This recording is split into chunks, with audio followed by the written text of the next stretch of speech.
Eso para conectarte a la aldea global. 92.9. La clave me escucha. 12:41 y nosotros en esta aldea global, como siempre, te recomendamos que vayas como Rayén por tu café Amati, que es un café tostado semanalmente en su propia, en su propia casa de tueste. Puede ser un French vanilla o puede ser un cappuccino o lo que tú quieras, porque hay de todas las variedades. Ingresa a cafeamati.cl y conoce todo sobre el mundo Amati, que es la cualidad de un café fresco. Y también presta atención a lo que ocurre con los residuos. Es sumamente importante controlar aquello. Por eso en Radio La Clave reciclamos. Lo hacemos junto a Bendito Residuo, porque es una empresa que cree en el cambio cultural a través del manejo de nuestros desechos. Ingresa a benditoresiduo.cl para una gestión sostenible y conciencia medioambiental. Y como todos los martes, nosotros entramos de lleno a la contingencia, pero desde una perspectiva histórica, porque está todo pasando en el mundo. Oye, y tengo que comentar esto, no está fuera de toda pauta. Macron. Ya, es que no, el golpe. Bienvenido, Fernando Mendoza, historiador, para que conversemos de esto. Te presento antes de la copucha, porque ha sido una locura todo lo que pasó con el golpe, por así decirlo, que recibe de su esposa y también las declaraciones a posteriori. La pregunta es, ¿peleaban o bromeaban? Estábamos bromeando, dijo. Es que el tema es cómo él sale del paso, porque se ve el golpe o como tú le quieras llamar, para mí es un golpe, y él hace como, oh, hola, así como, aquí no ha pasado nada, así como en la sitcom. Entonces, claro, ya, pues para cambiar un poco. Sí. Además ellos tienen diferencia de edad, como que sí, pero siempre ha sido una pareja acontecida, ¿o no? Sí, acontecía totalmente, o sea... Ella salió en Emily in Paris. Pero es que de verdad parece un sketch esto. Él hace como... Es muy curioso la escena, porque primero es como un zamarreo, no es una cachetada, es como que la agarran, es como que le... Es como cuando uno le dice, ya, pues sale ahora, ya, como déjate joder. Sí, es una locura. Como ya, abren las puertas, las compuertas. Eso no se ve amistoso. No, es como ya, pues córtala. No. Que le da vuelta la cara. Sí. No se ve amistoso. Sí, como ya no sal de acá y anda. Sale. Que cuando bajan de la escalera... Él le intenta dar la mano a ella y ella recibe la mano. Sí, me di cuenta que bajaron sin las manos unidas, porque todos conocemos los dos tipos de pareja, los que no fingen y los que, aunque están peleados, andan así como, ay, aquí no ha pasado nada. Ya, ellos no son de esos. Pero, oye, ahora estaba viendo en Zoom el video y ella le hace con las dos manos como en la mandíbula de él, claro, como en la pera, y como que lo empuja. Sí, es como un sale. Es como corre, sale acá. Impresionante. Bueno, sí, una pareja muy mediática. Muy mediática, sí. Él fue su profesora del colegio. Sí. Y él la conoció a los 15 años y le dijo, yo me voy a casar contigo. Sí, y además, bueno, decían de que... mira. No, así. Mira. No, así. De que era un amor prohibido. Han habido un montón de temas con esta pareja. Porque ella estaba casada, tenía hijos y después... Claro, y él más joven, ella aparece en Emily in Paris, Manuel. Me llama mucho la atención. Sí, pues tantas opciones, pero él se enamoró de su profesora del colegio y ella, bueno, se enamora también después con el tiempo, pero no deja de llamar la atención esta pareja que al parecer no estaba tan bien como uno creía. Bueno, el poder no es tan afrodisíaco como dicen, entonces.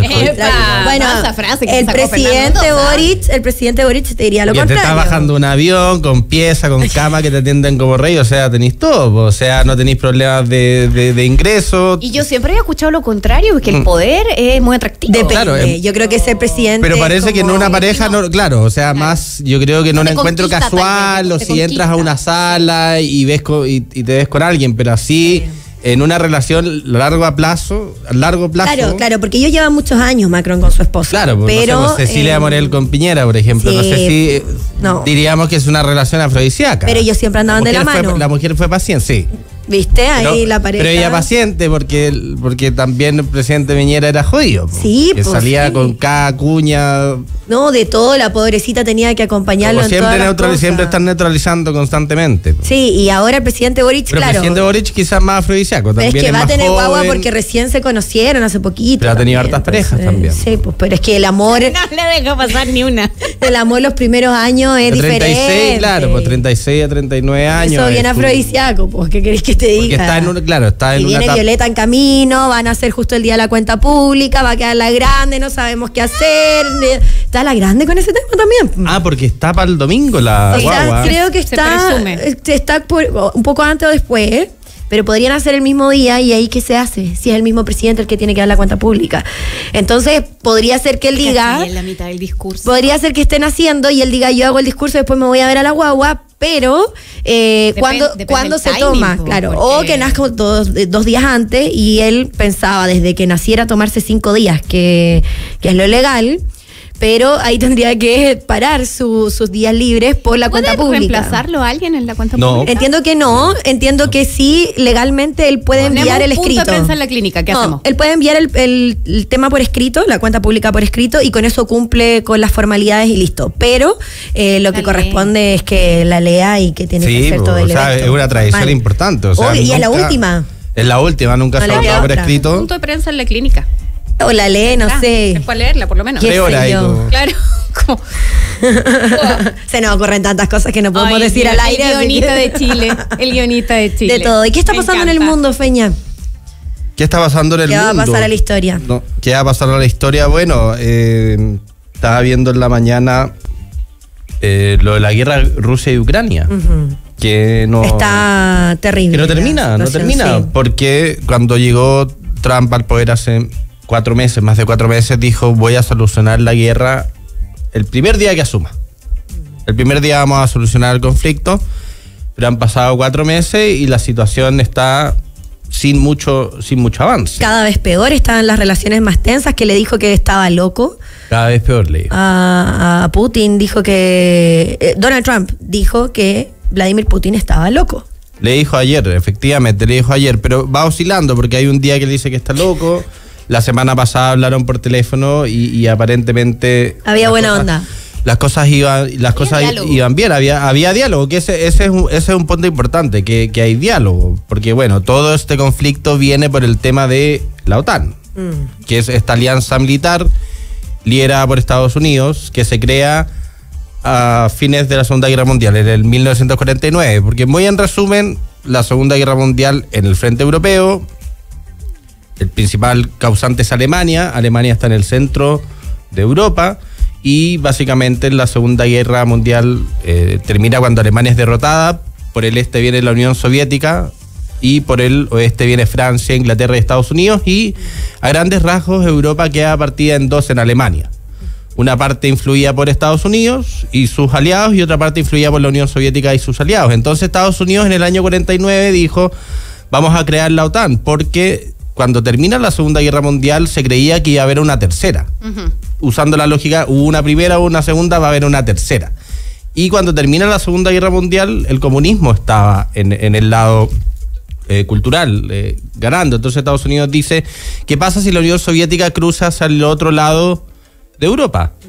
La Unión Soviética va a conquistar toda Europa, y además Francia, Inglaterra, Alemania, o la mitad de Alemania que correspondía a Occidente, estaban devastados de la guerra y no tenían capacidad militar. Estados Unidos era el país más rico del mundo, tenía un ejército muy grande, entonces dijo, en el caso que un país comunista invada Europa, yo voy a atacar y todos vamos a atacar en conjunto. Esa es la lógica de la OTAN. Pero cuando cae el muro de Berlín, la Unión Soviética desaparece el comunismo. Entonces, en teoría, la OTAN pierde como su misión fundamental. Claro. Y justamente cuando estaba cayendo el muro, Estados Unidos le dice a Gorbachev, que está en sus últimos años de poder, la OTAN no se va a expandir hacia el este. ¿Por qué? Porque al final, si la OTAN se expande hacia el este, se va acercando a la frontera de Rusia, y eso al final Rusia lo considera como una amenaza existencial a su país. Claro. Como qué pasó en Cuba cuando los soviéticos pusieron misiles. En el año 62 Estados Unidos dijo, vamos a amenazar con guerra nuclear porque nosotros nos sentimos amenazados. Entonces, a pesar de esa promesa, que no se cumplió porque la OTAN se empezó a expandir hacia el este, en el año 2008 Estados Unidos dijo, vamos a invitar a Ucrania a la OTAN. Ucrania, que limita con Rusia.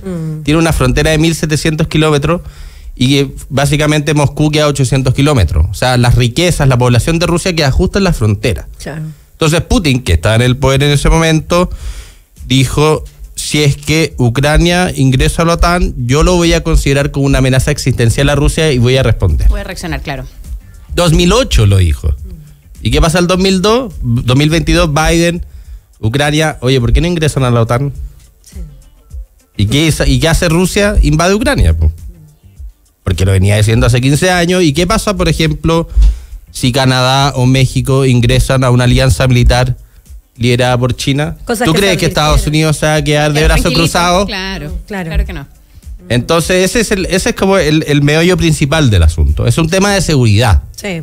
Rusia dice, queremos que Ucrania se declare neutral, que Ucrania no ingresa a ninguna alianza militar. Y en eso ha transcurrido la guerra, porque desde el gobierno de Biden se negó a conversar con Putin. Y solo redobló en esta apuesta que Ucrania va a ingresar a la OTAN, Ucrania va a ingresar a la OTAN, incluso...